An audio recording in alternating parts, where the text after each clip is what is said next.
Everyone সুপ্ৰভাত মই সংগীতা অসমীয়া mini blog চেনেলটোত আপোনালোকক স্বাগতম জনাইছোঁ। সময় হৈছে নদীৰ খুঁটৰ দৰে যি বৈ যায় কাৰোলৈ নৰয়, তেনেকৈ আমি আৰু এটা বছৰ অতিক্ৰম কৰিলোঁ। তো সকলোকে আজি 1 জানুৱাৰীৰ দিনা নতুন বৰ্ষৰ বহুত বহুত শুভেচ্ছা আৰু মৰম থাকিল মোৰ ফালৰ পৰা। আজি ওলাইছোঁ আমি নতুন বছৰ বুলি গোটেই ফেমিলিটোৱে ওলাইছোঁ এটা মন্দিৰলৈ বুলি। বহুত বৰ্তমান ট্ৰেণ্ডিঙত চলি থকা এটা মন্দিৰ, তালৈকে আমি গৈ আছোঁ। কেনেকৈ কিদৰে গৈ আছোঁ আপোনালোকক সকলোখিনি জনাই থাকিম, ভিডিঅ'টো শেষলৈকে চাই থাকিব। সকলোৱে গাড়ীত খুব ধুনীয়াকৈ বহি ল'লোঁ, বাচ্চা পাৰ্টি বেক চাইডে, বাকী ফেমিলি আগত বহি ল'লোঁ। এয়া মা, লগত বৌ, কাষত ভণ্টি আৰু এয়া মিষ্টাৰ হাজবেণ্ড। তো ফেমিলিৰ ফালৰ পৰাও ময়ে কৈ দিছোঁ হেপী নিউ ইয়েৰ বুলি, সকলোৱে যাতে সুখ শান্তিৰে গোটেই বছৰটো পাৰ কৰিব পাৰে তাৰে আশা কৰিলোঁ আমাৰ ফেমিলিৰ তৰফৰ পৰা। সকলোকে বহুত বহুত মৰম।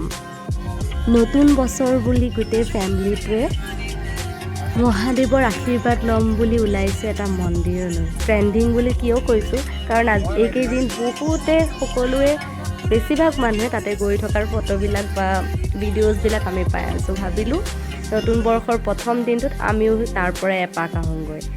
তো ফাইনেলি আমি আহি মন্দিৰ পালোঁহি। আগতে যেতিয়া এতিয়া আজি যিহেতু 1 জানুৱাৰী বহুত মানুহ, তাৰ বাবে গাড়ী ওপৰলৈ নিব দিয়া নাই, বহুত দূৰ আমি খোজকাঢ়িবলগীয়া হৈছে। আৰু গোটেই ৰাস্তাটো খোজকাঢ়োঁতে এনেকুৱা লাগিল যাতে আমি কেদাৰনাথলৈহে গৈ আছোঁ। অলপো না ভাগৰ লাগিল না কষ্ট হ'ল, খুব ধুনীয়াকৈ খোজকাঢ়িছোঁ। লগত বাচ্চাকেইটাও খুব ধুনীয়াকৈ খোজকাঢ়িয়ে গৈছে। আজি আমি গৈছোঁ ভীমাশংকৰ মন্দিৰ। বহুত নাম শুনি আছিলোঁ, বহুতৰে ফটোজ ভিডিঅ'জ পাই আছিলোঁ, ইচ্ছা বহুত আছিলে। শেষ বছৰটোতে যাম বুলি আশা এটা আছিলে, তো এই বছৰৰ প্ৰথমতে সেই আশাটো পূৰ্ণ হ'ল বুলি ভাবি ল'লোঁ। আজি যিহেতু যাবলৈ মই সক্ষম হ'লোঁ।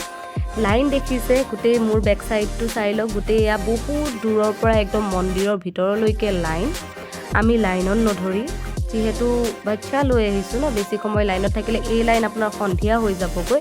তাৰ বাবে আমি লাইন কাটি বাহিৰতে পূজা দিম বুলি লাইনৰ পৰা ওলাই বাহিৰতে যি মন্দিৰ আছিলে, ছেইম ভগৱান, আমি মন্দিৰটো দেখা নাছিলোঁ বাবে সকলো ফেমিলিক গ'লোঁ তালৈকে। তো তাতে অকণমান বাহিৰতে বাবাৰ লিংগ, বাহিৰতে মন্দিৰৰ মেইন দুৱাৰৰ বাহিৰতে বহুত মানে বাবাৰ লিংগ স্থাপন কৰি থোৱা হৈছে, ত্ৰিশূলৰ পৰা আদি কৰি সকলোখিনি। আমি তাতে ধুনীয়াকৈ ধূপ চাকি লগালোঁ। আৰু লগতে দেখিছে এই ফুটটো এটা হেঁপাহ আছিলে, সকলোকে ভিডিঅ' বা ফটোজবিলাকত দেখি থাকোঁ এই ফুটটো লোৱা, নিজৰো এটা হেঁপাহ আছিলে যে মই এই ফুটটো কেতিয়া লগাম। তাৰ বাবে মেইনলি মই এই মন্দিৰটো দৰ্শন কৰাৰ মেইন কাৰণ এই ফুটটোৱে হৈছে। ফাইনেলি আজি সেই আশাটো পূৰ্ণ হ'ল, ধুনীয়াকৈ ফুট ল'লোঁ। কেনেকুৱা লাগিছে এবাৰ জনাব। যিহেতু মই আপোনালোকক প্ৰথমেই জনাইছোঁ যে আমি ভিতৰত সোমোৱা নাছিলোঁ, তো বাহিৰতেই পূজা দিলোঁ। পূজা দি দেখিছে নহয় মানুহ। তো আজি এই লাইন আপোনাৰ ৰাতি হৈ যাব, তো আমি ইয়াতে ৰখি থকাটো পচিবল নহয়, তাৰ বাবে বাহিৰতে সেৱা লৈ ওপৰলৈ আহিলোঁ। এই দেখিছে ওপৰৰ পৰিৱেশ, গোটেই চাৰিওফালে লাইন খালী ভিতৰত সোমোৱাৰ বাবে। এই লাইন ৰাতি হৈ যাব নিশ্চয়, যিটো দেখা গৈছে। তো এজন ভাগৰত বহিয়ে পৰিলে। আৰু এনেকৈ আমি ইয়াতে লাইন দেখিছে ন, এয়া আমি তাতে ভোগ খালোঁ, খিচিৰি, পায়স আৰু আচাৰেৰে। খুব ধুনীয়া, অকণ অকণে দিছে কিন্তু মানে প্ৰসাদ হিচাপে খুব সুন্দৰকৈ খালোঁ। খাই মেলি তাতে মেলাৰ নিচিনাকৈ অলপ, মেলাই বুলি ক'ব লাগিব, তেনেকুৱা কৰিছে। আজি যিহেতু বহুত মানুহ আহিব, তো তাৰ কাৰণে তাতে অলপ সোমাই কেইটামান বস্তু কিনিলোঁ।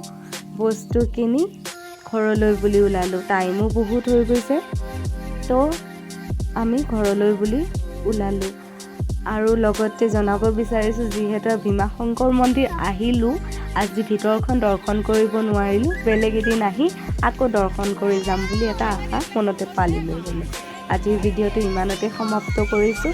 নেক্সট ভিডিঅ'ত পুনৰবাৰ লগ পাম। শেষত আকৌ পুনৰ ক'বলৈ বিচাৰিছোঁ সকলোলৈকে মোৰ তৰফৰ পৰা নতুন বছৰৰ, ইংৰাজী নতুন বছৰৰ বহুত বহুত শুভেচ্ছা থাকিলে, যাতে সকলোৰে দিনবোৰ ভালদৰে পাৰ হওক।